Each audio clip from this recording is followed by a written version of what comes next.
নমস্কার। প্রতিদিনই তোমাদের সাথে আমার রান্নার ভিডিও, রেসিপি বা ঘোরাঘুরি শেয়ার করা হয়। তো আজকে ভাবলাম যে সবাই যেহেতু ইদানিং তাদের দুপুরের, সকালের বা রাতের খাবার শেয়ার করে, আমিও ভাবলাম যে একটু তাই শেয়ার করা যাক। তো প্রথমেই ছিল মূলত খাবারে ছোট মাছ, কাঁচা লঙ্কা, পেঁয়াজ, তারপরে টমেটো, আলু দিয়ে একটা ভাজি। ভালোই লেগেছে, একটু টক টক লাগছিল যেহেতু টমেটোটা কাঁচা ছিল। তো আর কাঁচা টমেটোই যেহেতু ভাজি করা হয়, তো এটা দিয়ে খাওয়া শেষ করব। এরপরে ছিল আর একটা আইটেম, সেটাই ছিল লাউ ভাজি।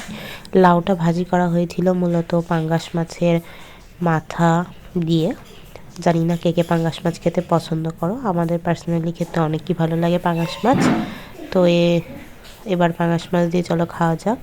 তো এখানেও সাথে আর একটু বেগুন দেওয়া হয়েছিল। বেগুনে অ্যালার্জি হলেও কিছু করার নেই, খেতে ভালোই লাগে। তো দেখো পাঙাশ মাছের একটা কুণ্ঠা পেয়ে গেছি। তো ভাতটা একটু সুন্দর করে মাখাচ্ছি, ভাতটা গরম ছিল এজন্য মাখাতে একটু লেট হচ্ছিল। তো এটা দিয়েও খেতে মোটামুটি ভালোই লেগেছে। তো এইরকম ভিডিও তোমরা যদি চাও আমার কাছে কমেন্ট করবে, এরকম ভিডিও আমি আপলোড করব। আর অবশ্যই কিন্তু চ্যানেলটা সাবস্ক্রাইব করবে। আমি এখানে প্রতিদিন অনেক ধরনের রেসিপির ভিডিও শেয়ার করি, শর্ট ভিডিও আপলোড করি। তো আর অবশ্যই ভালো লাগলে কমেন্টে জানাবে, আর পরবর্তী তোমরা কিসের ভিডিও দেখতে চাও সেটাও একটু জানাবে। তো এটা দিয়ে খাওয়া আমার প্রায় শেষ। এর পরের আইটেমই ছিল আর কি সয়াবিনের তরকারি।